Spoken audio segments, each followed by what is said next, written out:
Here's what I find in my experience. A lot of middle managers don't really like to manage back up. They don't push back. Girl, now we're going deep, girl. They don't give them an opportunity to really say, I mean, I hear you, but who would know? Is the thought of being imperfect keeping you from taking action? Welcome to Inspired Action for Imperfect Humans. Each week, we give you real-life stories and thought-provoking research that inspires your soul to live a more fulfilled life through your own actions. From the heart of Calgary, Canada, here are your hosts, award-winning coaches, Christopher Lawrence and Kalloo. Because I'm like, your price is already skyrocketed the way it is beyond. And it's the only industry, to my knowledge, that I'm thinking right top of my head now, that still has the consumer supplement their income through tips tipping and all this other stuff. And the people who've left, they've said the reason why I'm leaving is because how I'm being treated, right? You know, my scheduling, the pay sucks, you know, and here's the thing, if anything ever happens, I'm the first one out. Oh, it's slow today, go home. Oh, and so it's not predictable salary for them, right? And it's not a predictable environment. Well, and quite frankly, people, whether you normally value predictability or not, people do right now because there's been too much uncertainty. Kyle, I want to talk about some more of this employee engagement stuff. So for those that chose to disclose gender, men versus women, those are the only two genders that categories they had, and some chose not to disclose gender. For those that chose to disclose gender, there was very little difference. Men are 2% more actively engaged than women, but that to me, that's fairly it's not statistically significant in this case. If we look at generations, so older Xers, boomers, and silent generation, I hope you're listening because y'all love to rag on millennials and Gen Z and the younger Gen Xers, but actually there was very little significance between the generations. Gen Z tends to be a little bit more engaged, along with... Does it tell you the age, like the year when we call it? So Gen Z would be born after 1980. 1980. Okay. 1980. After 1980 is I'm sorry, that is not true. After the year 2000. 2000, right? I thought so. They're born after the year 2000. Millennials are 80 to 2000. Xers are before that. Okay. So Gen Z and the silent generation, which is older than boomers, they tend to be the most actively engaged by about 10% more than, say, millennials.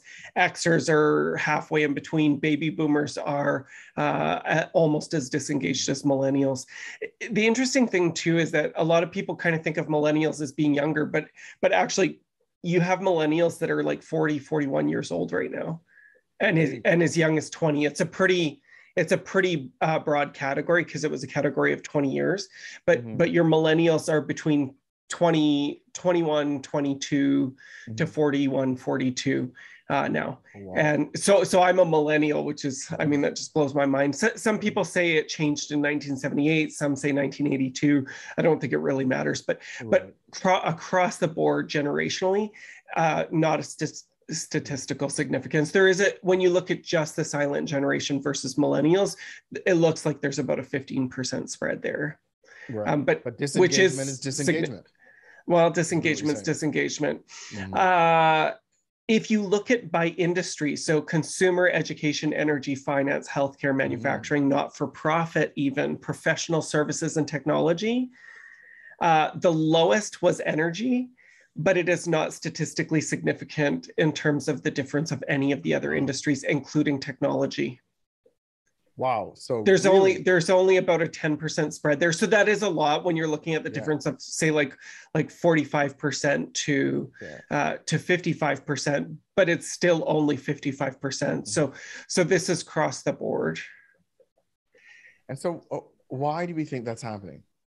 Well, there's two more, actually three more here that I want to share, Kyle, because I'd like people to know. But I think I think that's a very good question. I think it's important that we ask why it's happening.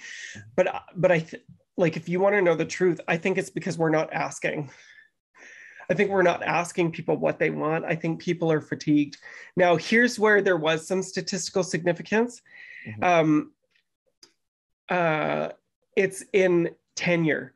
So the most actively engaged employees, being 60%, are 0 to 3 months within an organization. You want to know what's crazy about that? Yeah. After 3 months, it drops down to 48%. Yeah.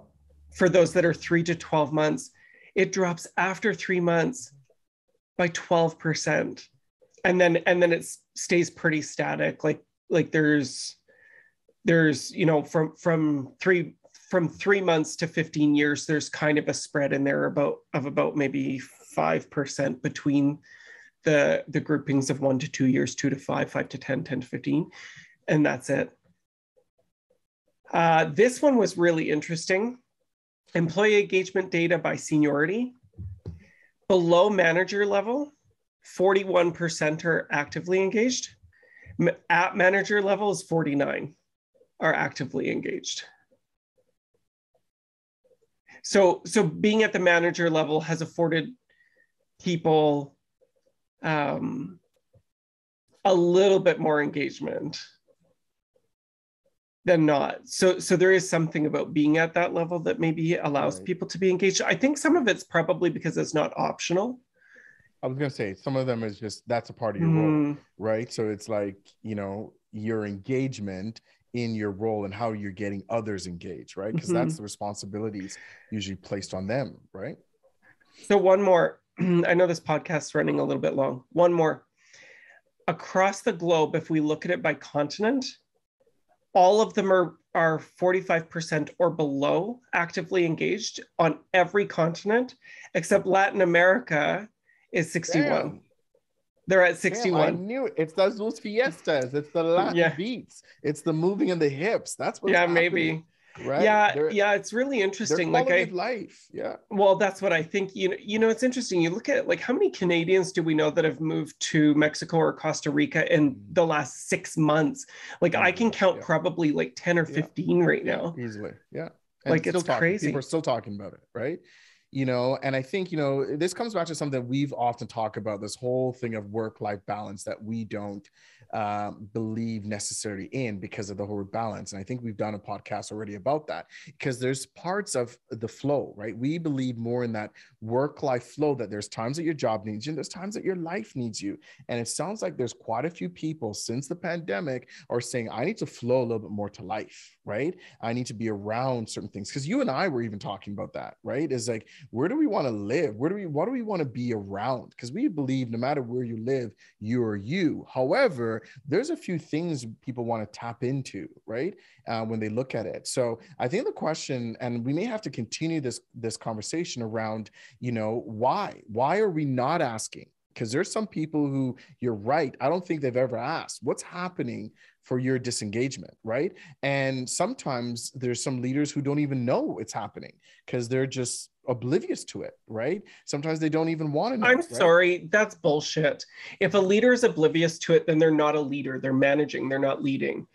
I'm sorry, I don't agree with that at all. I think that's bullshit, and I think that middle managers have the toughest job in the organization. Sure. You know how organizations deal with disengagement? They put out a survey, they do a why survey or a 360 review, and then they fucking do nothing with it except rag on their middle management. They rag on them because the gap. Every single company that does this, it's the same problem. The communication seems to be stopping at middle management.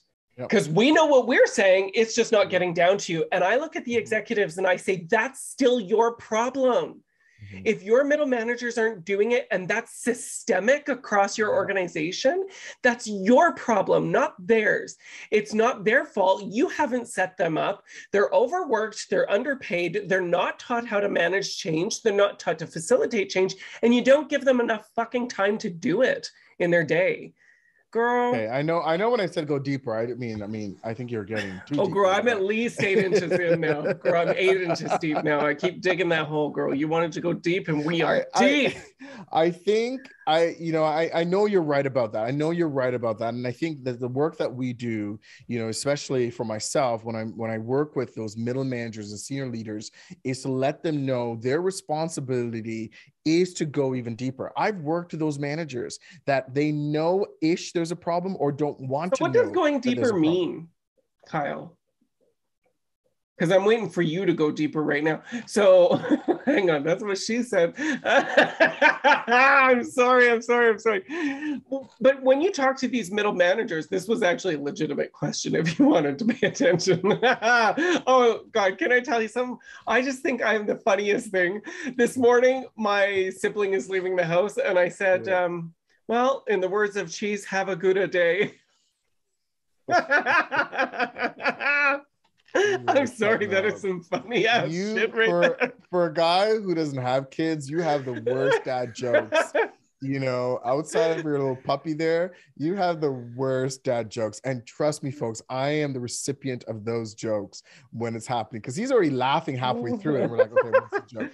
He talks about me not being clear with certain things, but he's already laughing throughout this joke. So Kyle, what is it that you tell middle management that they're responsible for when you coach them? Because I'm really curious about this. I coach some middle management.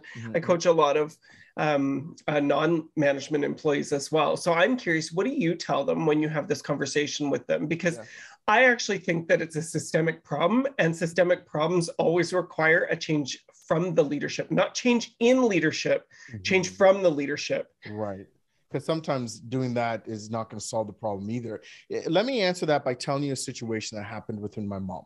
When I was a first leader, when I started to lead, and I was, junior leader, and I'm coming home and I'm griping to my mom about certain things.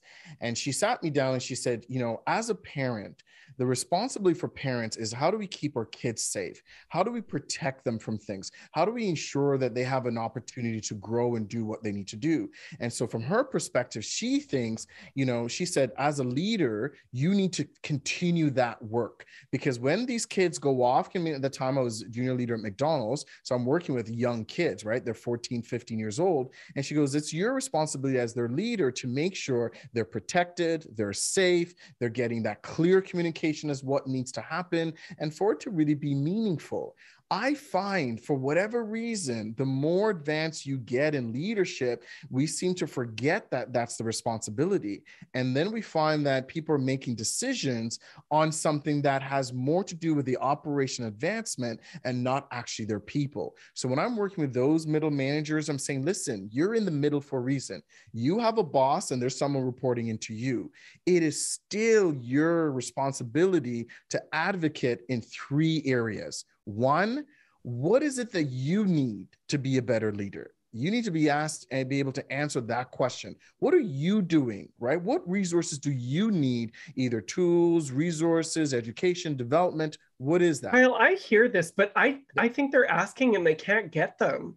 Second, I think they're asking, but they're not getting it. I think the executive level is so disengaged sometimes that they actually don't care. Do you know how you fix this problem? You know how you fix it? You make all of your executives soccer moms. Do you know why? Because those girls know how to communicate and they know how to get shit done. That's true. That's it. That's what you do. You change all of your executives to soccer moms. We would have far fewer problems. The second thing I'm not joking to these middle in the words of Coco Montrese, I ain't joking, Lord. Bitch.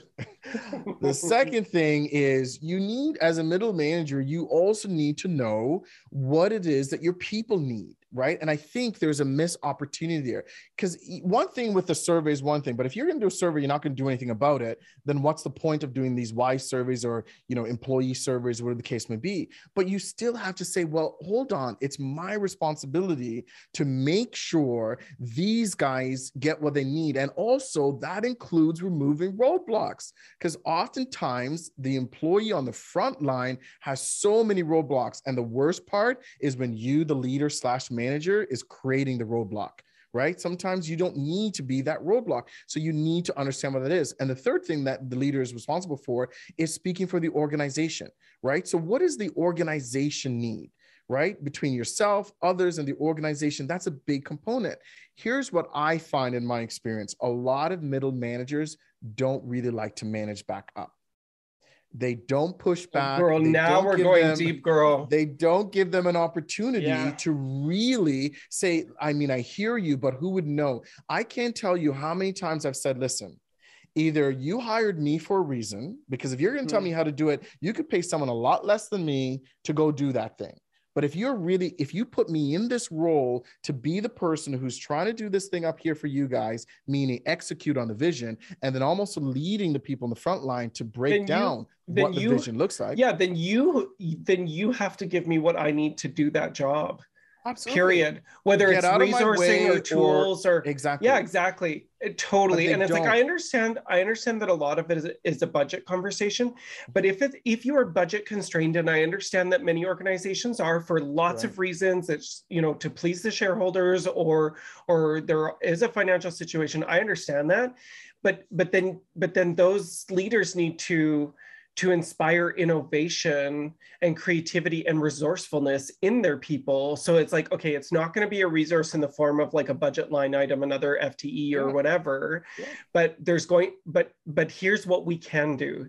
Here's what can cut. Let's look at the value out of the work that these people are doing. Because we all know, like, you look at disengagement, you can totally connect it to value add work. When people are doing work they do not believe is adding value to the organization, and lots of times it's not. Kyle, one time I stopped giving a report to my boss for 6 months. This was an important report that I spent hours on. Now, I kept creating it because I thought, if he asks, I want to have it ready. I just didn't put it on his desk or in his inbox anymore. And it took him 6 months to ask. He says, oh, I didn't get that report this week. I'm like, oh. I said, you actually haven't had it for 6 months. I have them all, but I thought I wanted to see the value, because you and I'm a martyr though, right? Like, if there's a hill to die on, girl, I'll find it. Listen, I want to talk about the other end of this, right? Because we've been doing a lot of kind of like, like coming in hard on the leaders a little bit here, but I want to say to the employee groups too, there's a responsibility here, and your responsibility is to know what you need and ask for it. I think that people, when they're disengaged or they're dissatisfied, they don't know what they need, and they're not asking for it, and they're not checking in. And if you don't know, that's why you have to reach out to a coach or a career counselor or a therapist, like somebody that's going to help you identify your needs and your wants, not just needs, wants, desires. I think we should have it all, right? Yeah. But there's some responsibility for you to take in this journey, and it's not always up to your leaders to fix it. They can better address it when you are specific with your ask. And if it's only about money, that's good, great, no problem. But then what? Because do you know what the satisfaction period is for a raise, Kyle? 6 weeks. When people get a raise, on average, 6 weeks later, they're back into disengagement and dissatisfaction if they were in it before. It's not the core thing based on what you just said. And I think you touched on that, I'm not saying don't pay people well. I'm not saying that. I'm saying do that and look beyond. Yeah, they don't know what it is. They just know that there's a discomfort. They just know that they're disengaged. They just know that they're not finding something. And if you don't have the language or the identification of what it is, by the time you're talking to your leader, you're actually telling them to decide for you. And when they do that, because I'm hearing that too, right? It's like, well, they said they wanted this. I thought it was this. Then I did this. Then we did this. So now they're like, screw it. What doesn't matter anymore, right? So we have to be clear, because sometimes when you tell a leader that, I don't know, I just don't feel challenged, I don't feel, as engaged, and what? Sometimes leaders here give them more work, which is not true, right? It's not always the case. You don't want more work. You want meaningful work, right? And so those are some of the things that you need to be able to do. So Bro, I think we should wrap this up. This is a two-parter. This is a two-parter. This will be split. So our inspired action is, in the words of Richie Spice and the lyrics from Check Yourself, your inspired action is check yourself, never forget yourself. You may find it hard sometimes. Pressure will come to your mind. Take it one day at a time. Love yourself, never forget yourself. Check yourself, don't direct yourself. Behave yourself, know what you want in life. Think of your future, take a grip of your life, believe in you. I love it. It's our goal to build a global community of inspired action takers. And we can only do that with your help. So if you love inspired action, please leave a review on your favorite podcasting app and share us on your socials. You've heard from us. Now we want to hear from you. Go to inspiredactionpodcast.ca and tell us, what is the inspired action you took this week? Next week on Inspired Action for Imperfect Humans. So I came across this research. 7 in 10 North American workers are avoiding difficult conversations at work. Really? 7 in 10. So I knew it was high. I didn't think it was that. So people would rather keep quiet on an important work issue than tackle it head on.